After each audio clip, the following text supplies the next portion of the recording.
محمد نبینا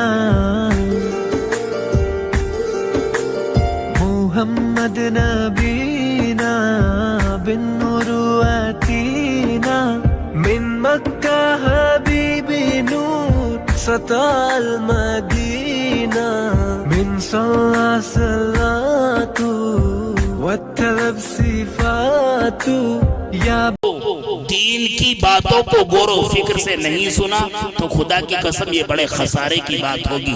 اب تک تلاوت کلام اللہ، حمد پاک، نعت نبی صلی اللہ علیہ وسلم کا دور بڑے ہی آب و تاب کے ساتھ چل رہا تھا، کیونکہ نعت نبی اور حمد پاک میں جو تعلق ہے وہ بھی بے نظیر اور لاجواب ہے، کیونکہ جہاں نعت کی حیثیت گلزار کی ہے تو وہیں تقریر کی حیثیت مرغزار کی ہے۔ نعت دریا ہے تو تقریر اس کی موج، نعت کہکشاں ہے تو تقریر اس کی مسکراہٹ، نعت اگر چمن ہے تو تقریر اس کا پھول، نعت اگر پھول ہے تو تقریر اس کی پتیاں، نعت اگر پتیاں ہیں تو تقریر اس پر بکھرنے والی شبنم۔ لہٰذا اس مستحکم رشتے کو برقرار رکھتے ہوئے ہم آپ کو بیان و خطابت کے ماحول میں لے چلتے ہیں۔ تو لیجئے ایک ایسے خطیب کے در چلتے ہیں کہ جن کا بیان محققانہ، دلائل والیحانہ، کلام فقیحانہ اور طرز دلربانہ ہوتا ہے، جن سے میری مراد حضرت اقدس حضرت مولانا و مفتی تصور صاحب، محتمم جامعہ خادم العلوم و جنرل سیکریٹری جمعیت علماء ہند ضلع بلند شہر ہیں۔ میں انتہائی ادب احترام کے ساتھ مفتی صاحب سے درخواست کر رہا ہوں کہ مفتی صاحب کرسی صدارت پر جلوہ افروز ہو کر اپنے ملفوظات عالیہ سے ہم سب سامعین کو مستفیض فرمائیں۔ بسم اللہ الرحمن الرحیم الحمد لله نحمده ونستعينه ونستغفره ونعوذ بالله من شرور أنفسنا ومن سيئات أعمالنا من يهده الله فلا مضل له ومن يضلله فلا هادي له ونشهد أن لا إله إلا الله وحده لا شريك له ونشهد أن سيدنا وحبيبنا وشفيعنا وسندنا ومولانا محمد صلى الله عليه وسلم أما بعد فأعوذ بالله من الشيطان الرجيم بسم الله الرحمن الرحيم محمد رسول الله والذين معه أشداء على الكفار رحماء بينهم تراهم ركعا سجدا يبتغون فضلا من الله ورضوانا وقال تعالى في مقام آخر ثم أورثنا الكتاب الذين اصطفينا من عبادنا صدق الله العظيم قال النبي صلى الله عليه وسلم إنما بعثت معلم أو كما قال عليه الصلاة والتسليم نہیں منت کشے تابے شنیدن داستہ میری خاموشی گفتگو ہے بے زبانی ہے زباں تیری۔ میرے محترم اور معزز بزرگوں اور دوستوں اور دارالعلوم الیاسیہ کے اس سالانہ جلسے میں آئے ہوئے غیور سامعین حضرات، اللہ کا لاکھ لاکھ شکر اور احسان ہے کہ اللہ رب العزت نے ہمیں کچھ دیر علماء کی صحبت میں بیٹھنے اور ان سے کلام الہی کو سننے اور شریعت مطہرہ کو جاننے کا موقع عنایت فرمایا۔ میرے محترم اور معزز بزرگوں اور بھائیوں، یہ مدرسہ دارالعلوم الیاسیہ کا سالانہ پروگرام جو دستار بندی کے تعلق سے ہے اور یہ سالانہ جلسہ ہے، یہ چونکہ ایک دینی ادارہ ہے اور اس سے دین کی شعاعیں پھوٹیں گی اور اس سے دین کی کرنیں دنیا کو روشن کرے گی، تو اسی تعلق سے کچھ گفتگو میں محمدی دارالعلوم کے تشنگان اور اس کے طلبہ، اس کے معلم کی آپ لوگوں کے سامنے چند جھلکیاں دکھاؤں۔ میرے محترم اور معزز بزرگوں اور دوستوں، جس طرح سے یہ دارالعلوم الیاسیہ آپ کا مدرسہ ہے، اسی طرح سے ایک مدرسہ محمدیہ دارالعلوم بھی ہے، اور یہ جو مدرسہ ہے اس کا مقام اس کو بیت اللہ کہتے ہیں، اور اس مدرسے کی بنیاد ڈالنے والے اور اس کو تعمیر کرنے والے کو اسماعیل ذبیح اللہ اور ابراہیم خلیل اللہ کہتے ہیں، اس کے معلم کو محمد الرسول اللہ کہتے ہیں، اور اس کا نصاب تعلیم کو کتاب اللہ کہتے ہیں، اور اس کے طلبہ کو حزب اللہ کہتے ہیں، اور ہم یوں کہتے ہیں ذالک فضل اللہ، یہ تو اللہ کا فضل ہے۔ میرے محترم اور معزز بزرگوں اور دوستوں، میرے دو لفظوں پر غور کرنا، اور میں دو کہیے کہ ڈائیلاگ، دو جملے، دو واقعے اور دو لائن آپ کے سامنے رکھنے کی کوشش کروں گا، اور اس پر اپنی بات کو آپ لوگوں تک پہنچانے کی کوشش کروں گا۔ ایک جملہ تو یوں ہے کہ جب سمندروں کی وسعتوں میں سفینے راہ بھٹک جاتے ہیں اور ان کی راہ گم ہو جاتی ہے، تو ان کی رہنمائی کرنے کے لیے تارے آسمان پر جگمگاتے رہتے ہیں، اور اس کے ملاح سفینے اور کشتی والے انہی تاروں سے فائدہ اٹھاتے ہیں، اور سمندروں کی وسعتوں میں جو سفینے راہ بھول جاتے ہیں تو ان کو راہ ستارے دکھاتے ہیں، اور انسان کی نظر و فکر اور خیالات کی دنیا میں جب انسانیت راستہ کھو دیتی ہے، جب یہ صراط مستقیم سے ہٹ جاتی ہے، اور جب دنیا کی تاریکیوں میں اور نظریات و افکار میں کھو جاتی ہے، تو ان کی رہنمائی کرنے کے لیے اللہ کے نبی کے ستارے، اصحابی کا نجوم کے مصداق اللہ کے نبی اور اللہ کے نبی کے یار موجود رہتے ہیں۔ اور اس کو ایک شاعر یوں کہتا ہے کہ راہ ملتی ہے شب کو تاروں سے اور ہدایت نبی کے یاروں سے۔ میرے محترم اور معزز بزرگوں اور دوستوں، کسی استاد کے معیار کا معلوم کرنا ہو تو اس کے طلبہ بتائیں گے۔ عطر اپنی خوشبو سے پہچانا جاتا ہے، سورج اپنی تمازت سے پہچانا جاتا ہے، چاند اپنی نورانی روشنی سے اور پرسکون روشنی سے پہچانا جاتا ہے، اور جناب محمد الرسول اللہ صلی اللہ علیہ وسلم کے طلبہ اپنی تمام تر کوششوں سے اور اپنی تمام تر قربانیوں سے پہچانے جاتے ہیں۔ ایک لفظ اور میں بولنا چاہتا ہوں، میں نے کہا دو ڈائیلاگ پر اپنی تقریر کو پوری کروں گا۔ ایک لفظ یہ ہے کہ جب راہ انسانیت بھٹک جائے تو جس طرح سفینوں کو راستہ ملتا ہے تاروں سے، اس طرح انسانیت کو راستہ ملتا ہے نبی کے یاروں سے۔ اور دوسری بات یہ ہے کہ اللہ کے نبی کے صحابہ کو، اللہ کے نبی کے ساتھیوں کو، اللہ کے نبی کے یاروں کو ہم تاریخ کے معیار پر نہیں تول سکتے، بلکہ ان کو تولنا ہوگا نسبت رسول کے معیار پر۔ اگر ہم نے تاریخ کے معیار پر تولا تو ہم پھر کمی کا شکار ہو جائیں گے، اور نعوذ باللہ اللہ ہماری حفاظت فرمائے، ہم ان کی شان میں گستاخی کا ارتکاب کر بیٹھیں گے۔ اس لیے صحابہ کو معیار تاریخ، ان کا معیار تاریخ کی نسبت پر نہیں بلکہ نسبت رسول کے معیار پر ان کو تولنا ہوگا۔ یہ دو لفظ آپ یاد رکھیں، نبی کے صحابہ کو تاریخ کے معیار پر نہیں بلکہ نسبت رسول کے معیار پر تولنا ہوگا۔